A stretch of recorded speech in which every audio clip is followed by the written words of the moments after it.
Good morning मेरे प्यारे साथियों, आपके बीच लाइव आया हूँ। आज का चैप्टर है अनुपात समानुपात, RS अग्रवाल की बुक एक्सरसाइज बी।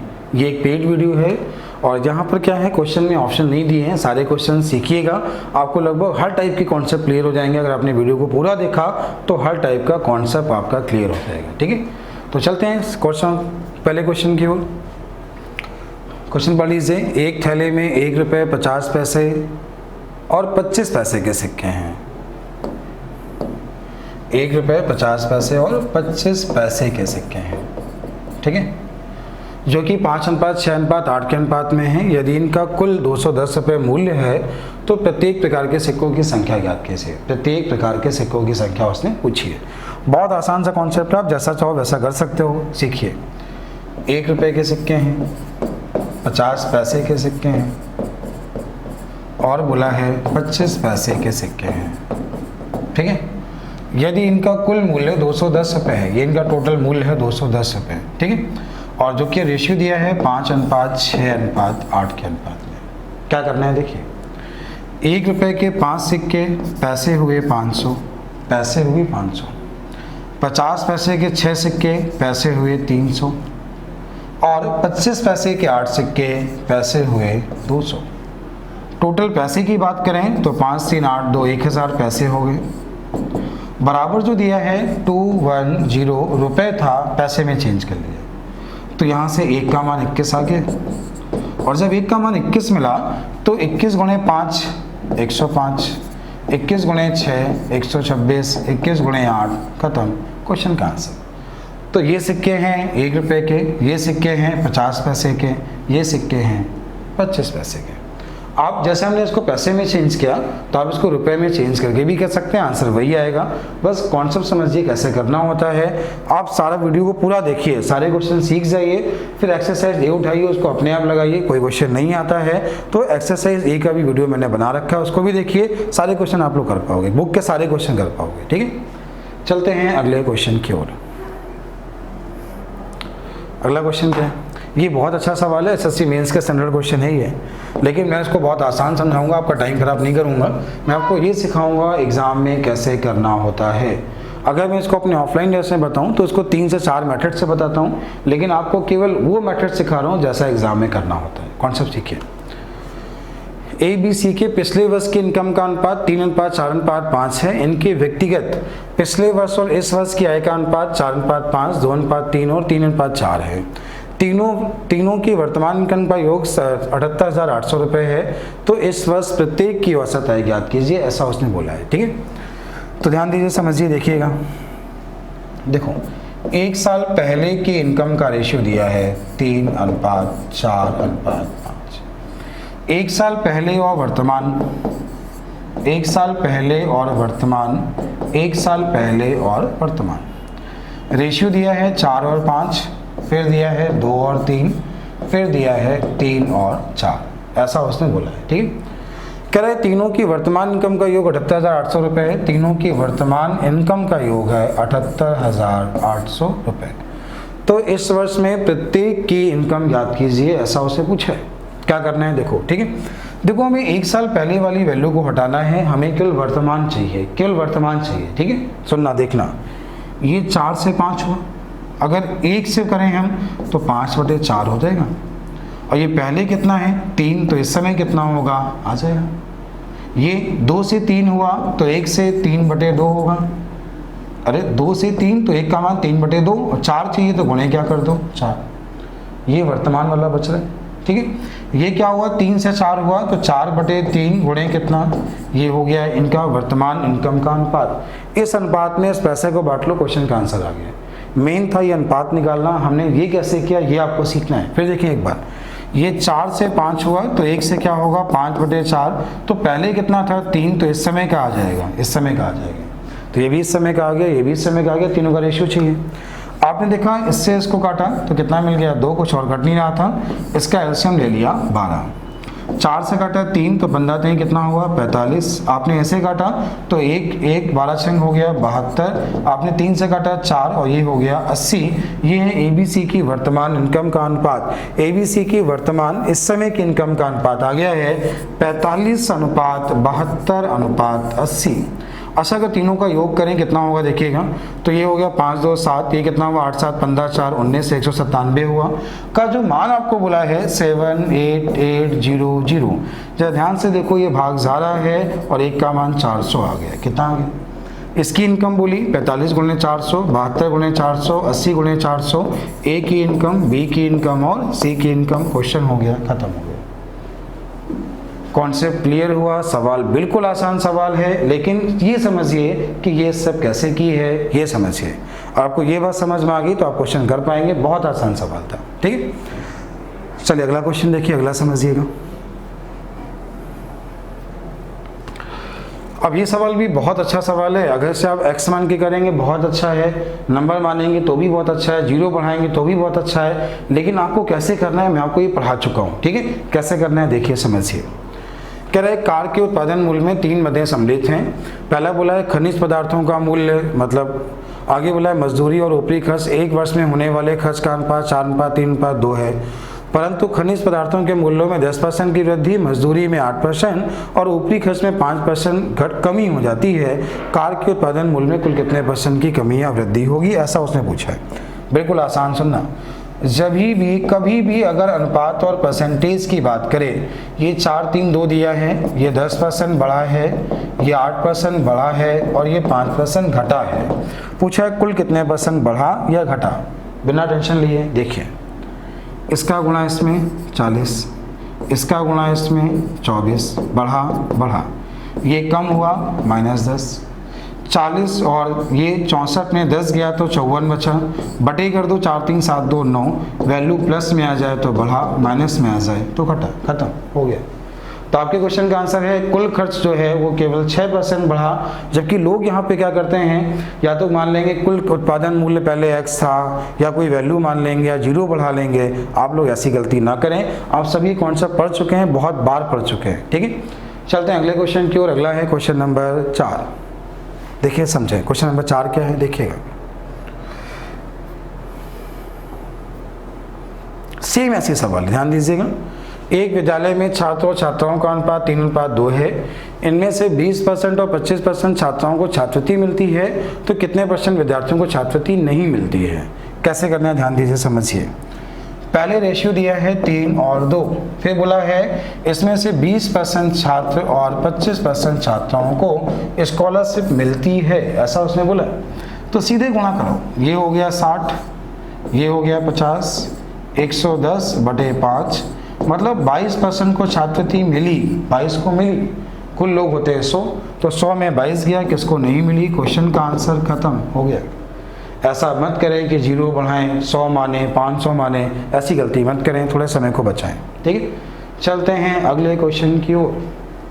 अगला सवाल अपने आप में एक बहुत अच्छा सवाल है, ठीक है, क्योंकि यहाँ पे इसकी वैल्यू बहुत अच्छी है। ध्यान दीजिए, समझिएगा। आप सबने टाइप तो पढ़ा ही होगा, लेकिन ये क्वेश्चन कैसे करना है एग्जाम में मैं आपको ये सिखा रहा हूँ। देखिएगा, कह रहा है 2 व्यक्ति जिनकी इनकम का अनुपात आय का अनुपात, तो 2 व्यक्ति हैं जिनकी इनकम का अनुपात 5:4 दिया है, और उनके खर्च का अनुपात जो बोला है, खर्च का अनुपात वो 19:21 दिया है। ये इनकम है, ये खर्च है। इनकम माइनस खर्च बचत होती है, इनकम माइनस खर्च क्या होती है, बचत। लेकिन बचत का भी रेशियो दिया है, और अनुपात कितना दिया है, अनुपात दिया है बचत का रेशियो 37:18। आगे क्या बोला है, यदि ए और बी की कुल बचत 66,000 रुपये है। ए और बी की कुल बचत कितनी है, 66,000 रुपये। अच्छा, तो ये 66,000 रुपये कुल बचत है, में 12 का भाग दे दीजिए, तो आ गया 5500 रुपये। क्यों, क्योंकि ये बोला था वार्षिक। ध्यान दीजिएगा, समझिएगा, ध्यान दीजिए। इसने बोला है वार्षिक बचत है, और ये क्या बोला है, मासिक। ये देखिए, अब आपने 5500 को जब अनुपात में बांटा तो 3700 18 55 हुआ, तो ये आएगा 3700, ये आएगा 1800। अब आपको करना है क्या, समीकरण को सॉल्व करके इनकम निकालनी है। इनकम निकाल सकते हैं आप लोग, ठीक है। अब ये समीकरण कैसे सॉल्व करो एग्जाम में, आपको ये भी सिखाते हैं एग्जाम में कैसे सॉल्व करेंगे। देखिए, क्रॉस मल्टीप्लाई, 105 76, 21 गुणे 5 105, 1900 को 76, तो कितना मिला, 29 मिला। लिख लिया 29, ऊपर लिखना है अपॉन में 29 लिख लिया, ठीक है। अब तुम्हें जो निकालना है उसको हटा लो। आपको इनकम चाहिए, इनकम को हटा लो, इसको हटा लो। क्रॉस मल्टीप्लाई करो तो कितना कितना आसान है देखना। पहले आपको क्या करना है 18 गुणे 19। वैसे आप डायरेक्ट 18 गुणे 19 कर सकते हो, लेकिन अगर आपको पता होगा तो हमने आपको गुणा करना सिखाया हुआ है। ठीक है, कैसे सिखाया है, गुणा करना कैसे सिखाया है देखिएगा। ठीक है, जिन लोगों ने हमसे पढ़ा उन्होंने सभी ने सीखा होगा। 8 9 72, 2 कैरी कितना 7। क्लियर। अब क्या करना है, ये आगे जाएगा और ये इसका पीछा करेगा। मतलब क्या है कि 9 एकम 9, 8 एकम 8, 8 और 9 17, 17 और 7, 17 और 7 की बात करें कितना हुआ 24, 24 का 4 कैरी 2, 1 एकम 2, गुणा हो गया, खत्म। शायद ही गुणा करना आपने सीखा है, नहीं सीखा है तो जैसे आप गुणा करते हो वैसे ही करा लो। अभी अब इसको देखो, पहले 1 जाएगा 1 गुणे 7, 7 हो गया। क्लियर। अब क्या करना है, ये आगे जाएगा और ये इसका पीछा करेगा। मतलब क्या है, 1 का गुणा 3 से कराओ और 2 का गुणा 7 से कराओ। तो 1 का गुणा जब तुमने 3 से कराया 3 मिला, 7 दूनी कितना मिला 14, 14 3 17, हासिल 1। अब 3 दूनी 6 और 1 7 हो गया गुणा, तो शायद गुणा करा लेंगे आप लोग। ठीक है, अब क्या करना है 777 माइनस 342, अंतर किया आपने तो ये आपको कितना मिला 5, ये कितना मिला 3, ये कितना 4, ये मिला आपको 435। 2 जीरो बढ़ा लीजिएगा तो ये मिला 43520। आपने 29 से भाग दिया तो 29 दूनी कितना हुआ 29 से भाग 1 बार गया तो 29 एकम कितना हुआ 29। ठीक है, तो कितना बचा यहाँ पे 14, फिर 29 से भाग दिया 5 बार गया तो 1 का मान आपको 1500 मिला। कितना मिला 15, तो 15 बना 75, तो इसकी इनकम हो गई 7500 और 15 चौको 60, इसकी इनकम 6000। तो आपके क्वेश्चन का आंसर है 7500 और 6000, 7500 और 6000। ठीक, क्वेश्चन के कॉन्सेप्ट को एक बार दोबारा समझिएगा, आप इससे कम समय में नहीं कर पाएंगे। कोशिश करिए, कॉन्सेप्ट को सीखिए, अप्लाई करना स्टार्ट करिए, आप लोग बहुत आसान कर पाएंगे। इस टाइप के जितने भी सवाल हैं आप वहाँ पे अप्लाई कर सकते हो, थोड़ी मेहनत आपको करनी पड़ेगी। चलते अगले क्वेश्चन की। अगला क्वेश्चन देखिएगा। हाँ, ये इसका नेक्स्ट टाइप है। यहाँ पे क्या है, 3 व्यक्ति ABC का कुल मासिक वेतन 30,000 रुपये है। वे अपने वेतन का क्रमशः 75%, 70%, 62% खर्च करते हैं और उनकी बचत का अनुपात 20:21:19 है। प्रत्येक का मासिक वेतन पूछा है। कैसे करना है ध्यान दीजिए, समझिए। ठीक है, देखिए सबसे पहले जो दिया गया है 3 व्यक्ति ABC जिनका कुल वेतन दिया है 30,000 रुपये, ये इनका कुल वेतन है 30,000 रुपये। ठीक है, ये अपने वेतन का 75%, तो ABC अपने वेतन का खर्च करते हैं। कितना खर्च करते हैं 75%, 70% और 62% खर्च करते हैं। और उनकी बचत का अनुपात, उनकी सेविंग्स का अनुपात, बचत का अनुपात आपको बोला है 20:21:19। ठीक है, तो बोला गया है प्रत्येक का मासिक वेतन। देखो एक चीज ध्यान दीजिएगा, कोई व्यक्ति कितना भी कमाए उसकी इनकम हमेशा 100% होती है, ये बात आपको पता होगी। ठीक है, कोई व्यक्ति कितना भी कमाए इनकम हमेशा कितनी होती है 100%। इनकम प्रत्येक व्यक्ति की अपने आप में 100% होगी। अब 100% में अगर ये खर्च किया तो बचाए कितना 25, और 25 का मान 20 तो 100 का मान 80। 25 का मान 20 तो 100 का मान 80। 70% खर्च किया तो बचाया होगा 30, और 30 का मान ये तो 10 का मान 7, 100 का मान 70। देखो 30 का मान 21 तो 10 का मान 7 तो 100 का मान 70। अब यहाँ पे अगर ये खर्च किया तो बचाया कितना होगा 38, और 38 का ये आधा तो 38 का मान 19, तो 1 का मान आधा तो 100 का मान 50। ये है इसकी इनकम का अनुपात 8:7:5।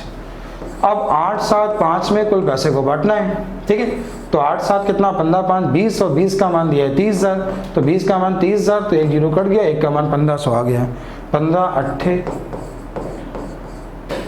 7 और 15 क्वेश्चन का आंसर। तो आंसर हो गया 12,000, 10,500 और 7,500। ये आपकी क्वेश्चन का आंसर। उम्मीद है आप सभी सीख गए होंगे, आप सभी को समझ में आ गया होगा। ये था क्वेश्चन नंबर 6। अगला है क्वेश्चन नंबर 7। क्या है देखिए, समझिए। अगला क्वेश्चन है 229 रुपये को अनुपात में बांटिए। आसान सा सवाल है, थोड़ा सा कैलकुलेशन है, केवल देखिएगा समझिएगा। ठीक है, कैसे करना है देखिएगा। 1/2, 2/3 और 3/4। पता ही इसका एलसीएम ले लेंगे तो ये आ जाएगा 12, तो ये कितना मिल जाएगा 6। ये कितना मिल जाएगा 3 से काटा 4, 4 दूनी 8, 4 से घटा 3 कितना मिल गया 9, ठीक है। तो 8 9 17, 17 6 कितना हुआ 23, और 23 का मान दिया है 299। तो 23 एक कम 23, और 23 का बाद फिर कितनी बार गया 23 एक कम 23, कितना बचा 6, फिर कितना हुआ 13, एक का मान 13 आ गया। तो 13 गुणे 6, 13 गुणे 8, 13 गुणे 9, क्वेश्चन का आंसर खत्म। तो 13 6 78, ठीक है। 13 8 और 13 9 100, जो भी है ABC के आंसर आ गए। इस पैसे को अनुपात में बांटना और कुछ भी नहीं सवाल में, ठीक है। चलते हैं अगले क्वेश्चन की ओर। अगला क्वेश्चन भी ऐसे ही है, करना क्या है, केवल पैसे को बांटना है। देखो जब आपको यहाँ बोला जाए ABC का रेशियो क्या करना है, देखो यहाँ तो वैल्यू आसान है, आप रेशियो ले सकते हो, ठीक है। लेकिन जब कठिन दी जाए A का मान लिखना है तो जो A के साथ नहीं, A के साथ है उसको छोड़ दो, बाकी को लिख दो। B का मान लिखना है तो B के मान को छोड़ दो, बाकी को लिख दो। C का मान चाहिए, C के साथ है उसको छोड़ दो, बाकी को लिख दो। 2 2 2 कट गया, मिल गया 6 4 3 रेशियो। आप चाहो तो नंबर मान लेते हैं, एक ऐसा नंबर जो 2 3 4 से कट जाए 12, 2 का भाग 2 6, 3 का 4 का। इस अनुपात में पैसे को बांटना है, बस क्वेश्चन का आंसर हो गया है।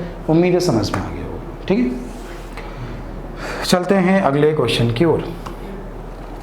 क्वेश्चन ध्यान से पढ़िएगा, कुछ नहीं, पैसे को बांटना है, आसान सवाल है। कह रहा है 5088 रुपए को 4 पुरुष 3 महिलाओं और 5 बच्चों में इस प्रकार बांटिए कि प्रत्येक पुरुष को स्त्री का डेढ़ा मतलब 1.5 गुना, ठीक है, और प्रत्येक स्त्री को बच्चे का दुगना पैसा मिले, ऐसा उसने पूछा, ठीक है। देखिए समझिएगा, 5083 रुपए को बांटना है, कितने लोगों में बांटना है, 3 लोगों में, जिसमें 3 प्रकार के लोग हैं, 4 पुरुष हैं, 3 महिलाएं हैं और 5 बच्चे हैं। क्या बोला है देखिएगा, प्रत्येक स्त्री को बच्चे से दुगना, अगर इसको 1 मिले तो इसको 2, ठीक है, और प्रत्येक पुरुष को स्त्री का 1.5 गुना, तो इसका 1.5 गुना कितना हुआ 3। अब एक पुरुष को 3 तो 4 को 12, एक को 3 तो 2 को, या एक को 2 तो 3 को 6, 5 एक कम 5। इस रेशियो में पैसे को बांट लो, क्वेश्चन का आंसर, ठीक है। तो 6 5 कितना हुआ 11, और ये कितना, तो टोटल कितना हुआ 23। 23 का मान आपको ये दिया गया है, 23 से भाग दिया, 23 दूनी 46, ठीक है। 46 मतलब 4 बचा, फिर 23 दूनी 46, तो कितना बचा, 1 ये आ गया 221, ठीक है। तो पहला हिस्सा क्या है 12 गुणे 221, पहला हिस्सा।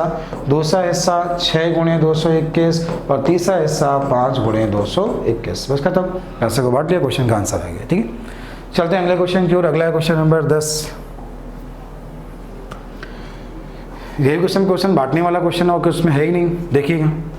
देखो उसने बोला है 5440 रुपए को 5440 रुपए को ABC में इस प्रकार बांटिए कि A को B का 2/3, ध्यान दीजिएगा, B का 2/3, तो इसको मान लें 3, इसको मान लें 2, हो गया B का 2/3।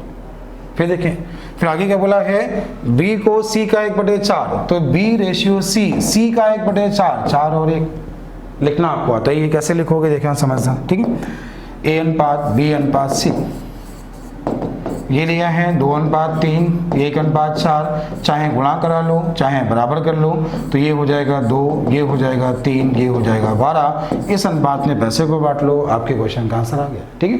तो उम्मीद है आप लोग समझ गए होंगे, कर पाएंगे। चलिए देख लीजिए, तो ये हो गया 15 2 17, 17 का मान ये, तो 1 का मान 17 51, 17 दूनी 34, 320 गुणे 2 गुणे 3 गुणे 12। क्वेश्चन का आंसर समझ में आ गया होगा। अगला है क्वेश्चन नंबर 11। हाँ ये ठीक सवाल है, देखिएगा समझिएगा क्या सवाल है, देखिएगा। कह रहा है x और y 2 प्रकार के मिश्रण हैं। मिश्रण x में ABC 3:5:2 के अनुपात में है, जबकि मिश्रण y में A और B का अनुपात 4:5 के अनुपात में है। 1 लीटर मिश्रण x और 2 लीटर मिश्रण y को मिलाकर एक नया मिश्रण तैयार किया गया है। इस नए मिश्रण के 540 ml में एक ही मात्रा क्या है। सवाल ठीक है, अच्छा सवाल है, ध्यान दीजिए समझिएगा। देखिएगा, मिश्रण x मिश्रण y, यहाँ पर क्या क्या है, पहले में है आपका ABC A B और C, दूसरे में क्या है A और B। ABC का रेशियो है 3:5:2 और यहाँ पे रेशियो है 4:5, ठीक। यहाँ बोला है मिश्रण x का 1 लीटर, x का 2 लीटर और y का 1 लीटर, ठीक। तो इसका निकाला है 2 लीटर, इसका निकाला है 1 लीटर, और कुल पूछा है 540 ml में मात्रा पूछी है। देखो थोड़ा दिमाग लगाना, यहाँ थोड़ा दिमाग लगाना, सवाल आसान कर जाओगे। ठीक है, देखना कैसे। देखो इसका 1 लीटर इसका 2 लीटर का मतलब क्या है। इसका मतलब ये है कि इन दोनों से जो मिश्रण निकाले गए हैं 1 और 2 के अनुपात में निकाले गए। इन दोनों से जो मिश्रण निकाले गए हैं 1 और 2 के अनुपात में निकाले गए हैं। 1 2 कितना हुआ 3, और 3 का मान हुआ 540, तो 1 का मान हुआ 180। तो यहाँ पे कर लो 180, ठीक है, और यहाँ पे कर लो 360। यहाँ तक कोई दिक्कत नहीं होगी, इतनी बात समझ में आ गई होगी। इससे निकाला गया था 2 लीटर, इससे निकाला गया था 1 लीटर। इसका मतलब है कि दोनों से 2:1 के अनुपात में मिश्रण को निकाला गया। 540 में पूछा है तो हमने 540 को ही 2 और 1 के अनुपात में बांट लिया, 360 और 180 हो गया। अब यहाँ पे देखो केवल एक ही मात्रा पूछी है, दिमाग लगाना, एक ही मात्रा पूछी है।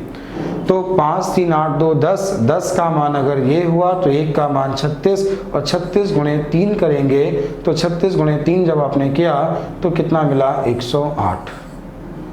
36 गुणे 3 किया 108। यहाँ पे क्या हुआ 5 4 9, 9 का मान 180, तो 1 का मान 20 मिला, 1 का मान 20 तो ये कितना मिला 80। जोड़ लो, क्वेश्चन का आंसर खत्म हो गया।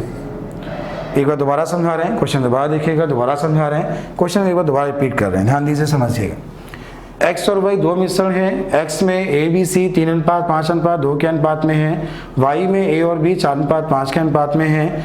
1 लीटर मिश्रण x, देखो यहाँ पे शायद क्वेश्चन गड़बड़ हो गया है। 1 लीटर मिश्रण x, कॉन्सेप्ट क्लियर हुआ, क्वेश्चन वो भी सही था, ये भी सही है, आपको कुछ समझना है। और 2 लीटर मिश्रण y, तो 1 का इसका x है, ये 2 है, ठीक है, लिख लो, सेम ऐसे लिखना है। ये है मिश्रण x, ये है मिश्रण y। यहाँ पर रेशियो ए बी सी का है, यहाँ पर रेशियो a और b का है, यहाँ ए बी सी का रेशियो 3:5:2 है, यहाँ b इसका रेशियो 4:5 है। इससे निकालना है 1 लीटर, इससे निकालना है 2 लीटर। टोटल मात्रा पूछी है 540 में से, तो 540 को 1 और 2 में सीधे बांट लो। 1 और 2 का कोई मतलब नहीं कि रेशियो 1 और 2 का करना है। तो क्या हुआ 1 और 2 3, 3 का मान 540, तो 1 का मान 180, 1 का मान 180, तो ये वाली मात्रा हो गई 180 और ये वाली मात्रा हो गई 360। ये कुल मात्रा है। इसमें से आपको ए निकालना है, ए का भाग पूछा है। 3 5 5 3 8 2 10, 10 का मान 180, तो 1 का मान 18, 18 गुणे 3, ये हुआ 1 की मात्रा 56। यहाँ क्या हुआ 5 4 9, 9 का मान 360, तो 1 का मान 40, 40 गुणे 4 160, 160 और 54 कुल कितना हुआ 214 ml। ये आपके क्वेश्चन का आंसर है। दोनों को मिलाएंगे तो 540 ml में जो एक ही मात्रा बनेगी वो बनेगी 214 ml। तो उम्मीद है आप समझ गए होंगे, समझ में आ गया होगा। चलते हैं अगले क्वेश्चन की ओर। अगला है क्वेश्चन नंबर 12। एक बर्तन में दूध और पानी का अनुपात 1:2 है, दूसरे बर्तन में यह अनुपात 3:4 के अनुपात में है। इन दोनों प्रकार के मिश्रण का 1-1 लीटर मिश्रण निकाला गया है। तो नए मिश्रण में दूध और पानी का अनुपात, देखो उसने जैसे ही बोला कि दोनों से 1-1 लीटर निकाला गया, इसका मतलब है दोनों से बराबर निकाला गया, ठीक है, दोनों की बराबर मात्राओं को लेकर एक नया मिश्रण तैयार किया गया है, ये सवाल कहना चाहता है, ठीक है। अब दोनों से 2-2 निकाले, 3-3 निकाले, कहने का मतलब वही है दोनों से बराबर निकाला है और कोई मतलब नहीं है, ठीक है। तो पहले रेशियो 1 और 2 है, दूसरे में रेशियो कितना है 3 और 4 है। उसने बोला है दोनों से बराबर निकाला, बराबर निकाला, तो थोड़ा दिमाग लगाओ, इसकी मात्रा 3 है, इसकी मात्रा 7 है, दोनों बराबर है ही नहीं। और दोनों से बराबर अगर निकालना है तो यहाँ पे गुणा करा दो 7 का, यहाँ पे गुणा करा दो 3 का, जिससे मात्राएं क्या हो जाएंगी बराबर। तो ऊपर गुणा कराया 7 का, नीचे कराया 3 का। 7 का गुणा कराया तो 7 और 14 मिला, जब 3 का गुणा कराया तो 3 3 9 और ये 12 मिला। इसकी कुल मात्रा की बात करें तो 16, इसकी कुल मात्रा की बात करें तो 14 और 16, ये आपके कितना हुआ 26 हुआ। दोनों के रेशियो की बात करें तो आ जाएगा 13 अनुपात, ये किसका, इसका आधा कितना हुआ, सॉरी 8:23, 8:23। ये आपके क्वेश्चन का आंसर हो गया, खत्म। फिर एक बार समझा रहे हैं, देखो पहले रेशियो 1 और 2 है, बाद में रेशियो 3 और 4 है। क्वेश्चन ने बोला है दोनों की बराबर मात्राओं मिला के बनाएं, तो दोनों की बराबर मात्राएं जब लाने को बोला है, इसकी कुल मात्रा 3 है, कुल मात्रा 7 है, बराबर है ही नहीं। तो बराबर कब हो सकता है? जब ऊपर 7 का गुणा कराएं, 7 का गुणा कराने से 7 और 14 मिल जाएगा, और नीचे 3 का गुणा तो 9 और 16 मिल जाएगा। अब दोनों को जोड़ा, दोनों को मिलाया ना, तो जब मिलाओगे कितना बनेगा? ये बनेगा 16, और सॉरी ये 14 है, 14 और 16 कितना हुआ? ये 14, और ये कितना था? ये 4 का गुणा तुमने कराया था किससे? 3 से, तो ये 12 है, ठीक है। तो ये कितना मिला? 26। ये आपके क्वेश्चन 2 से काटा 8, 2 से काटा 13, तो क्वेश्चन का आंसर 8:13, 8:13, ठीक है। तो उम्मीद है कॉन्सेप्ट क्लियर हो गया होगा, समझ में आ गया होगा, आप लोग कितना कर पाएंगे। ठीक है, अगला है, अगला क्वेश्चन देखिएगा। एक बर्तन में 2 द्रव्य ए और बी 5:3 के अनुपात में है। इस बर्तन से 16 लीटर मिश्रण निकालकर उसके स्थान पर बी भर दिया जाता है। ए और बी का अनुपात 3:5 होता है। ज्ञात कीजिए बर्तन में कितने लीटर द्रव था। ठीक है, देखो बच्चों, अगर आपने इस सवाल को नहीं देखा है तो एलिगेशन का क्लास नोट्स का जो पहला सवाल है उसको देख लीजिएगा। मैंने इस क्वेश्चन को 7 मेथड से बताया है। अभी कल वो समझाऊंगा जो एग्जाम में करना होता है। ठीक है, अगर इस क्वेश्चन को आपने टाइप नहीं पढ़ा है, एलिगेशन का वीडियो उठाइए क्लास नोट्स का। क्लास नोट्स में एलिगेशन का जो पहला सवाल है उसको देखिए। मैंने आपको 7 मेथड से क्वेश्चन को बताया है, सारे कॉन्सेप्ट वहाँ पे क्लियर हो जाएंगे। अभी कल देखो एग्जाम में कैसे करना है। 5 और 3 है, ए और बी, ठीक है, और बाद में क्या हुआ? 3:5 हो गया। मिश्रण निकाला था, 16 मिलाया है 16। ध्यान देना, देखो जितना निकाला उतना मिलाया, जितना निकाला उतना मिलाया, कुल मात्रा में परिवर्तन नहीं होना चाहिए। तो बहुत अच्छी बात है, यहाँ पर कुल मात्रा में परिवर्तन नहीं हुआ है। कुल मात्रा पहले भी 8 है और बाद में भी 8 है। अब देखो कौन सा हिस्सा कम हुआ, तो देखा 5 से 3 हुआ, 3 से 5 हुआ, कम हुआ। पहला कितना कम? 2। किससे कम? 5, क्योंकि निकाला कितना? 16। इससे काटा 8, 8 कितना हुआ? 40। कुल मात्रा आ गई 40। अब 5 3 8, 8 का मान 40, तो 1 का मान हो गया 5। तो पहला हिस्सा हो गया 25 और दूसरा हिस्सा 15। खत्म हो गया। तो आंसर हो गया ए का हिस्सा 25 है और बी का हिस्सा कितना है? 15। ये है 25 और ये है 15। ठीक है, बाकी इसके जो 6 मेथड और भी हैं मैंने आपको क्लास नोट्स में बताए हैं, वहाँ पर देख लीजिएगा। चलते हैं अगले क्वेश्चन की ओर। अगला क्वेश्चन आपके सामने क्वेश्चन नंबर 14। ये सवाल भी अपने आप में बहुत अच्छा सवाल है, कोशिश कर रहा हूँ आपको समझा दूँ। कह रहा है एक व्यक्ति ने 2560 किलोमीटर की दूरी का कुछ भाग वायुयान से, कुछ भाग जलयान से और शेष भाग कार से तय किया। वायुयान, जलयान और कार द्वारा लिए गए यात्राओं में समय का अनुपात 1:4:5 है तथा इन यात्राओं में लिए गई औसत गतियों का चालों का अनुपात बोला है 20:1:8। यदि कुल औसत चाल 68 है तो वायु प्रत्येक की दूरी, प्रत्येक की चाल, प्रत्येक का समय। ठीक है, कैसे करना होगा ध्यान दीजिए, समझिए, देखिएगा कैसे करना होगा। देखिएगा, देखिए पहले बोला है इनके द्वारा लिए गए समय का अनुपात, समय का अनुपात कितना बोला है? 1:4:5। फिर बोला है चालों का अनुपात, चाल का अनुपात, जो कि बोला है 20:1:8। अगर हम बात करें दूरी का अनुपात, तो आप सभी को पता है दूरी क्या होता है? चाल गुणे समय। दूरी क्या? चाल गुणे समय। तो इसका गुणा इसमें कराया तो ये हो गया 20, ये हो गया 4 और ये हो गया 40। आपने इसका रेशियो ले लिया तो ये आपको मिलेगा 2 से काटा 10, 2 से काटा या 4 से काट लिया तो कितना मिला? 5, 1 और 10। ये है इनकी दूरी का अनुपात। 5, 1 और 10 ये इनकी डिस्टेंस का अनुपात। ठीक है, तो 5, 1, 10 ये टोटल कितना हुआ? 16। 16 का मान 2560 दिया है तो 1 का मान 160 मिला, 1 का मान 160 मिला तो ये आ गया 800, ये आ गया तुम्हारा 160 और 10 का मान आ गया 1600। ये आपके क्वेश्चन का आंसर हो गया। अगर बोला जाए वायुयान से कितना गया तो 800 किलोमीटर, जलयान से कितना गया 160 किलोमीटर, और ये अगर बोला जाए थलयान से कितना गया तो 1600 किलोमीटर, इतना आ गया। अब इसके बाद सुनो, देखो कुल दूरी में औसत चाल से भाग दे दो, औसत चाल से भाग दे दो तो टोटल समय आ जाएगा, कुल समय आ जाएगा। तो समय अगर पूछा जाए तो समय जब आपका आ गया, समय का रेशियो दिया ही गया था, कुल समय को बांट लो। 5, 4, 9, 1, 10 और 10 का मान दिया है 40 तो 1 का मान 4, 1 का मान 4 तो 1 का मान 4, 4 का मान 16 और 5 का मान 20। वायुयान से कितना गया? 4 घंटे। जलयान से कितना गया? 16 घंटे। थलयान से कितना गया? 20 घंटे। अब अगर चाल पूछे, बोले चाल, तो दूरी मालूम है 800, समय मालूम है तो 800/4 भाग दे दीजिए, चाल आ गई 200। ये कितना है 160 बटे कितना 16, कितना आ गया 10। ये कितना है 1600 बटे कितना 20, कितनी आ गई 80। तो चाल बोले, समय बोले, दूरी बोले, कुछ भी बोले, इस टाइप का कोई भी सवाल दिया हो, समझिए आप बिल्कुल आसान कर सकते हो। यहाँ पे किताब का मेथड मत देखना, वरना ये सवाल बहुत अच्छा उन्होंने सॉल्व किया है। ठीक है, चलते हैं अगले क्वेश्चन की ओर। अगला क्वेश्चन नंबर 15। बाजार में ए और बी दो प्रकार के स्टील उपलब्ध हैं। ए में 5% निकल है, बी में 40% निकल है। दोनों को किस अनुपात में मिलाया जाए 30% निकल प्राप्त हो, कुल मात्रा दी है। ठीक है, ध्यान देना, सुनना, समझना, देखना। ठीक है, देखो सुनना, पहले क्या है 5%, फिर है 40%, कुल प्राप्त हो 30%। इसका अंतर 25, इसका अंतर 10, रेशियो लिया 2 और 5, 5 और 2 7, 7 का मान 140, 1 का मान 20, ये हो गया 40 किलो, ये हो गया 100 किलो। 5% वाला 40 किलो, 40% वाला 100 किलो। खत्म क्वेश्चन का आंसर। चलते हैं अगले क्वेश्चन की ओर। अगला क्वेश्चन नंबर 16 क्या है, देखें।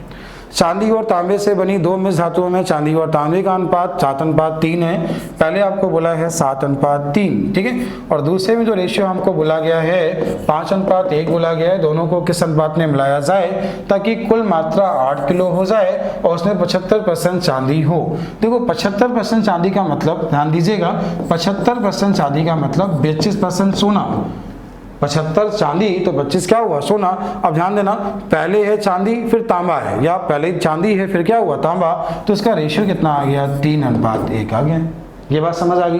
अब वो कह रहा है दोनों को किस अनुपात में मिलाएं। ये आप सभी ने पढ़ा है, या आप सभी ने पढ़ा है कि यहाँ पे हम लोग क्या करते हैं, एलिगेशन लगाते हैं। एलिगेशन लगा लेंगे, आपके क्वेश्चन का आंसर आ जाएगा।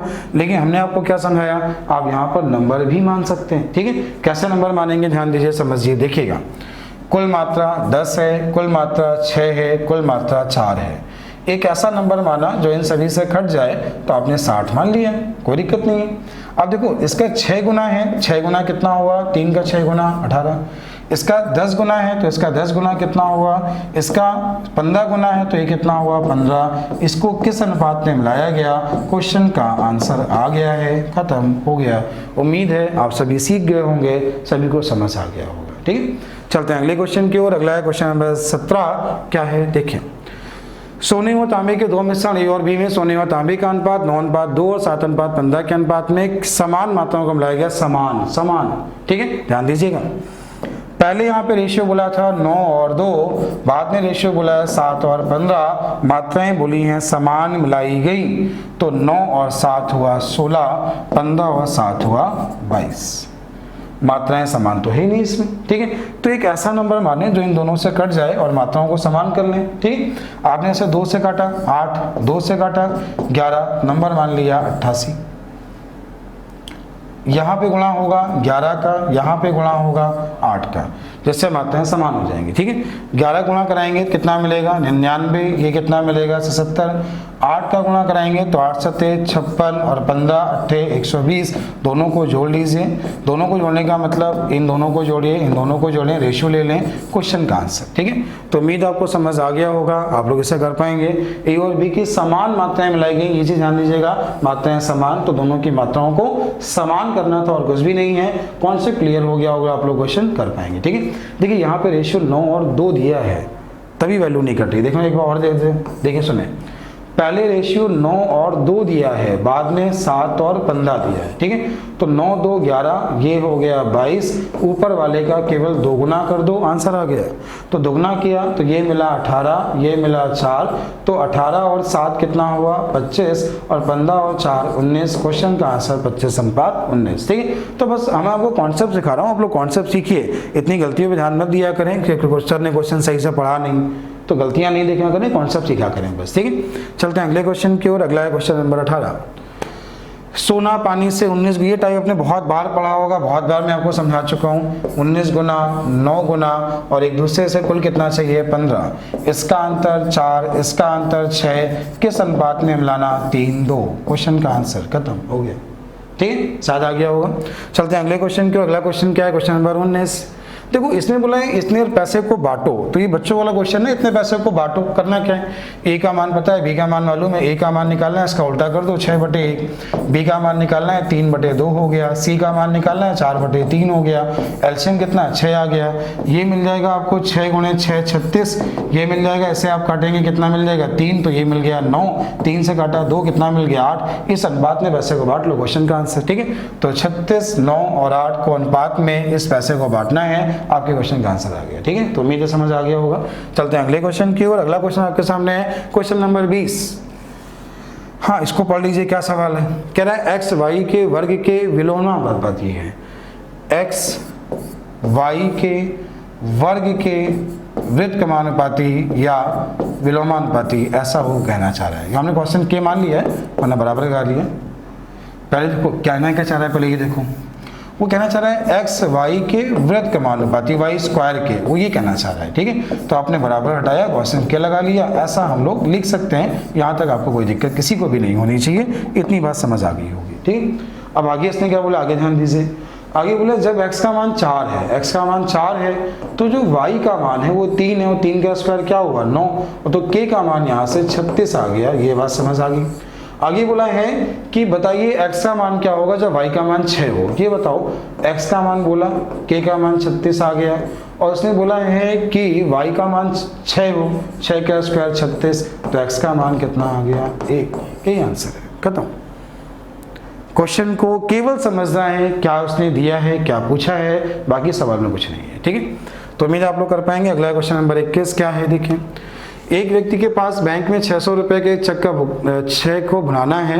बैंक ने उसे 10 रुपये और 5 रुपये कुल 72 नोट दिए। ठीक है, देखो कुछ दिए 10 रुपये के, कुछ दिए 5 रुपये के, टोटल नोट दिए 72। ठीक है, तो पूछा क्या उसने कि बताइए कुल नोटों या अलग अलग तरह से पूछे हैं उसने कि 5 के कितने और 10 के कितने हैं। ठीक है, देखो ध्यान देना, कुल रुपए कितने हैं 600, रुपए कितने 600। ठीक है, देखना समझना कैसे करना है, बिल्कुल आसान कैसे करना है।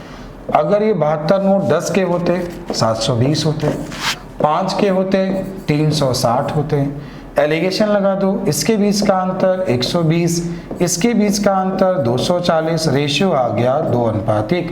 मतलब 10 रुपये और 5 रुपये के नोटों की संख्या जो है 2:1 के अनुपात में है। 2 1 कितना हुआ 3, 3 का मान 72, तो 1 का मान आएगा 3 दूनी 6, 3 1 का मान 24, तो ये हो गया 24 दूनी 48 और 24 से कम 24। 10 रुपये के नोट हैं 48, 5 रुपये के नोट हैं 24। उम्मीद है समझ आ गया होगा, आप लोग इसे कर पाएंगे। ठीक है, चलते हैं अगले क्वेश्चन की ओर। अगला है क्वेश्चन नंबर 22। क्या है, इस सवाल को देखें। देखिए ये क्वेश्चन सॉल्व करने वाला क्वेश्चन है, सॉल्व करना पड़ेगा, समझा दे रहे हैं कैसे करना होगा। और एक चीज़ और, ये यहाँ पे क्वेश्चन ने बोला है सिद्ध कीजिए। ठीक है, तो आजकल एग्जाम में ऐसे क्वेश्चन बिल्कुल भी नहीं आते हैं। सिद्ध करने वाले क्वेश्चन तब आते थे 2008 के पहले वाले क्वेश्चन है, तो ये आपको सॉल्व करना पड़ेगा, कर लीजिएगा। नहीं आता मैं आपको समझा दूंगा, या कैसे करना है मैं आपको बता दे रहा हूँ, हिंट दे दे रहा हूँ, तो आप लोग कर लीजिएगा। ठीक है, कुछ नहीं करना है, देखिएगा A+B रेशियो A, ये 4:1 दिया है। आप इसको लिखें A+B का whole square upon A × B, तो बराबर 16:1 बन जाएगा।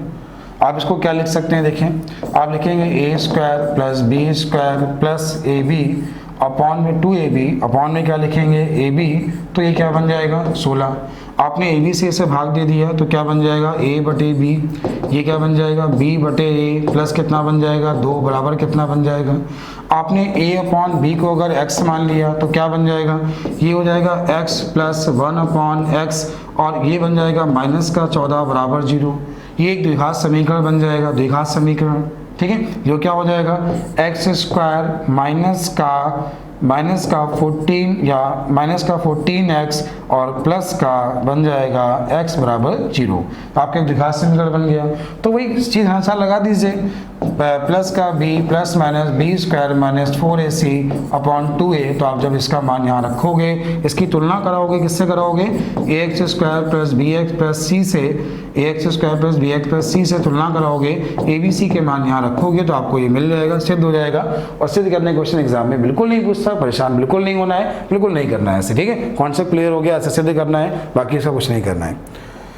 अगला है क्वेश्चन नंबर 23। देखिए इस क्वेश्चन में क्या करना है, m का मान दिया है, n का मान दिया है, रख दो क्वेश्चन का आंसर। m का मान दिया है 3 तो ये हो गया 12, m का मान दिया है 2 तो ये हो गया 10, ये दिया है 3 तो ये हो गया 12, ये हो गया 10, ये मिल गया 22 और ये मिल गया 2, रेशियो 11:1, खत्म। ठीक है, चलते हैं अगले क्वेश्चन की ओर। अगला क्वेश्चन नंबर 24, क्या करना है देखें। देखिए इस सवाल में भी कुछ नहीं करना है, बस ध्यान से देखिए। यहाँ पे देखो x बटे ए ऐसा लिख सकते हो ना, x बटे ए बराबर y बटे बी बराबर z बटे सी लिख सकते हैं। तो यहाँ पे x का मान ये, y का मान ये, z का मान ये। अब देखो ऊपर क्या बन जाएगा, ए स्क्वायर, x का मान a, ठीक है, ए स्क्वायर माइनस बी स्क्वायर लिख सकते हैं ऐसा। अपॉन में क्या बन जाएगा, ये हो जाएगा a प्लस बी और ये हो जाएगा a माइनस बी। तो ये पूरा मान क्या एक नहीं बन गया, और ये एक हो गया, इसी तरह ये भी एक हो गया और इसी तरह ये भी एक हो गया, बराबर कितना हो गया 3। ये प्रूव करना है कि बराबर 3 है ये। तो उम्मीद है समझ आ गया होगा। चलते हैं अगले क्वेश्चन की ओर। अगला क्वेश्चन नंबर 25। हाँ, इस क्वेश्चन में दिमाग लगाना है, ध्यान दीजिए कैसे करना है। देखिएगा ये लिखा है a रेशियो b प्लस सी बराबर दिया है 1:3। ये लिखा है c अनुपात a प्लस b बराबर दिया है 5:7। फिर लिखा है b अनुपात a प्लस c बराबर पूछा गया है, ऐसा आपसे पूछा गया है। बहुत अच्छा सवाल है, ध्यान दीजिएगा। तो मैं आपको जैसा सिखा रहा हूँ वो सीखना। यहाँ पे 3 पद हैं, ये 3 पद हैं, तो इनके मान आपस में बराबर होने चाहिए। क्यों, यहाँ भी ABC है, यहाँ भी ABC है, मान बराबर होने चाहिए। ये 3 1 4 और ये कितना है 12, मान बराबर नहीं है। तो मतलब ऊपर 3 का गुणा कराने से मान बराबर हो जाएगा। तो आपने यहाँ 3 का गुणा करा दिया, 3 का गुणा आपने जैसे ही कराया तो ये मिला 3 और ये मिला 9। अब देखो यहाँ से क्या क्या मान मिल गए। a का मान 3 यहाँ रख दिया, c का मान 5 यहाँ रख दिया और तीनों का योग क्या मिला है 12। तो 5 3 8, ये कितना मिला 4। तो ये मिला 4:8, मतलब 1:2। क्वेश्चन का आंसर 1:2। उम्मीद है आप सीख गए होंगे, समझ में आ गया होगा। बहुत कॉन्सेप्ट वाला क्वेश्चन था, समझना था, बहुत अच्छा सवाल था ये। अगला क्वेश्चन नंबर 26, कैसे करना है। देखो ये तो बहुत बच्चों वाला क्वेश्चन, ध्यान दीजिए। P अपॉन Q का मान बोला है 3:4। फिर बोला है Q अनुपात R का मान 8:9 है। तो यहाँ पे ऐसा कुछ बोला इसने, ऊपर 2 का गुणा करा दो तो ये मिल जाएगा 6, ये हो जाएगा 8, ये हो जाएगा 9। PQR हो गया। पूछा क्या है R इंटू P का मान, तो R यहाँ पे क्या हुआ 9, रेशियो P 6, मतलब रेशियो 3 और 2। तो आपके क्वेश्चन का आंसर हो गया। अगला क्वेश्चन है क्वेश्चन नंबर 27, खत्म हो गया। ठीक है, ये आपके क्वेश्चन थे सारे रेशियो की एक्सरसाइज भी कंप्लीट हो गई है। क्वेश्चन को एक एक सारे क्वेश्चन लगाइएगा। कोई दिक्कत होती है तो आप मुझे मैसेज कर सकते हैं, कमेंट कर सकते हैं, मैं आपके सारे क्वेश्चंस का आंसर देता हूँ। Thank you.